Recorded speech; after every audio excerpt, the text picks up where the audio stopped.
Hello everyone, आज के इस वीडियो में हम देखेंगे साइंस के कुछ इंपॉर्टेंट क्वेश्चन जो आपके मध्य प्रदेश पटवारी, जेल प्रहरी और मध्य प्रदेश पुलिस जैसी सभी एग्जाम्स जिनमें साइंस पूछा जाता है उसमें काम आएंगे। तो पहला जो हमारा क्वेश्चन है वो है कोशिका का कोशिकांग।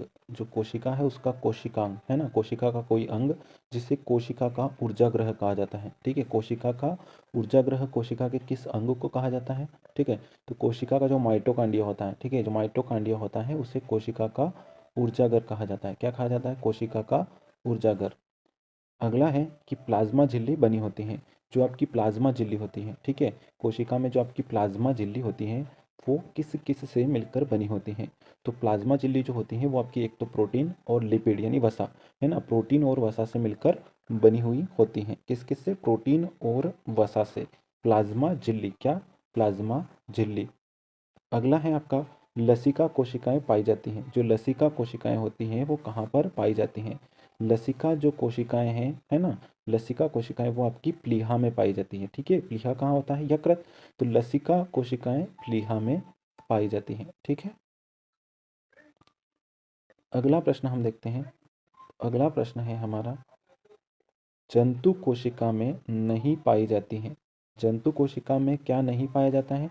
तो कोशिका भित्ति नहीं पाई जाती। ठीक है, कोशिका भित्ति जो होती है वो जंतु कोशिका में नहीं पाई जाती। किस में पाई जाती है? पादप कोशिका में पाई जाती है। किस में पाई जाती है? पादप कोशिका में पाई जाती है, लेकिन जंतु कोशिका में नहीं पाई जाती। क्या नहीं पाई जाती? वो है कोशिका भित्ति। अगला प्रश्न है, केंद्रक के अतिरिक्त किस कोशिकांग में डीएनए होता है? ठीक है, एक तो कोशिका का जो केंद्रक होता है, ठीक है, उसमें होता है आपका डीएनए। उसके अलावा कहाँ कहाँ होता है? ठीक है, तो कोशिका के अतिरिक्त, है ना, कोशिका के केंद्रक के अतिरिक्त किस कोशिकांग में, कोशिका के और किस अंग में, है ना, जो भाग होता है उसमें डीएनए होता है? एक तो होता है हरित लवक और एक माइटोकांड्रिया में। ठीक है, हरित लवक तो केवल पादप कोशिका में होता है। ठीक है, हरित लवक केवल पादप कोशिका में होता है। तो हरित लवक और माइटोकांड्रिया में भी आपका डीएनए होता है। ठीक है, केंद्रक में तो होता ही है, और केंद्रक के अलावा किस किस में होता है? तो केंद्रक में होता है हरित लवक, और माइटोकांड्रिया में भी होता है आपका डीएनए। ठीक है, अगला है कोशिका की पाचन थैली कहा जाता है। पाचन थैली, है ना, कोशिका को पाचन करने का काम, कोशिका में पाचन करने का काम जो पाचन थैली होती है वो किसे कहा जाता है? कोशिका की पाचन थैली कहा जाता है आपका लाइसोसोम को। किसको कहा जाता है? लाइसोसोम को। जो आपका लाइसोसोम होता है उसे क्या कहा जाता है? किसी भी कोशिका की पाचन करने की थैली या पाचन थैली कहा जाता है लाइसोसोम को। अगला प्रश्न है, मनुष्य के किस ऊतक में जन्म पश्चात कोशिका का विभाजन नहीं होता है?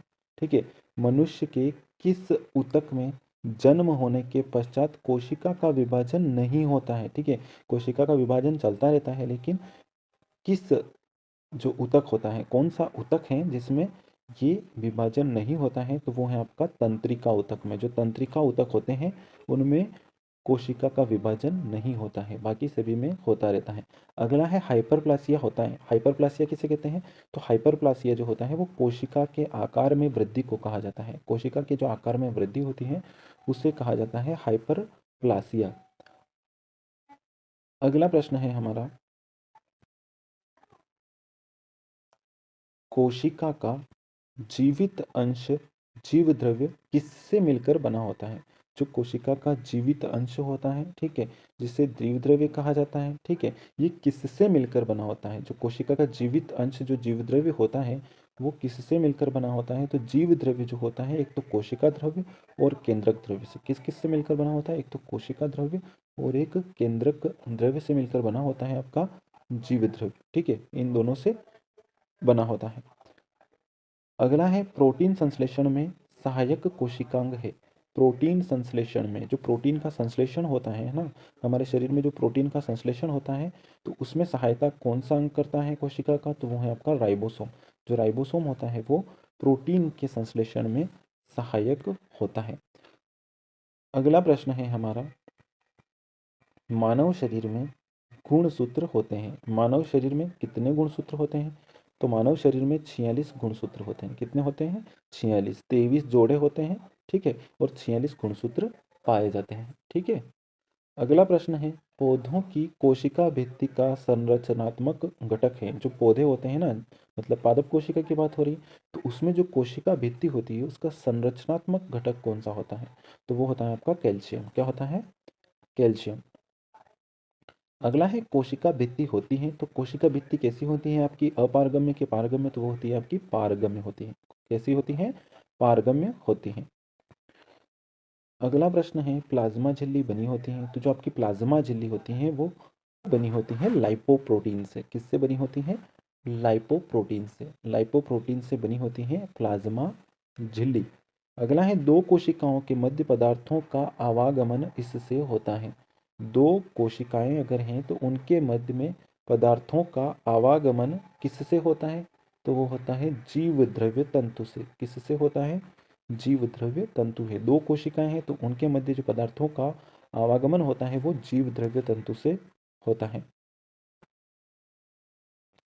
अगला प्रश्न है, गाल्जी काय को कोशिका में संज्ञा प्रदान की गई है। गाल्जी काय जो होता है आपका, उसे कोशिका में किसकी संज्ञा प्रदान की गई है? तो ट्रैफिक पुलिस की संज्ञा प्रदान की गई है। किसकी संज्ञा प्रदान की गई है?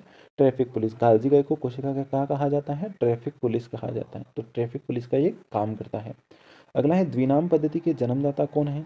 जो द्विनाम पद्धति दी थी तो उसको किसने दिया था? तो वो दी थी आपको कैरोलस लिनियस ने। ठीक है, इसमें क्या होता था, एक तो वंश दिया जाता था और एक जाति। ठीक है, एक वंश होता था और एक जाति, ये दो नाम से इन्होंने द्विनाम पद्धति दी थी। जैसे मनुष्य को कहा जाता है ना होमोसेपियंस, क्या कहा जाता है?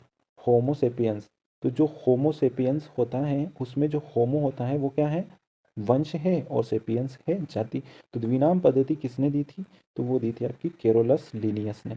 ठीक है, अगला प्रश्न हम देखते हैं। तो अगला प्रश्न है, वनस्पति कोशिका में ही पाया जाता है। वनस्पति कोशिका में ही पाया जाता है तो वो है आपका हरित लवक।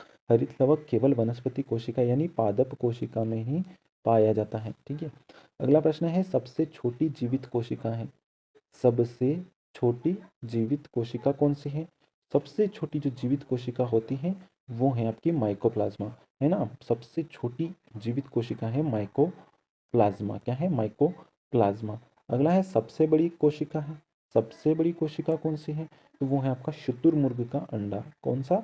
शुतुरमुर्ग का अंडा सबसे बड़ी कोशिका है, तो शुतुरमुर्ग का अंडा। अब बात करते हैं मानव शरीर से संबंधित कुछ।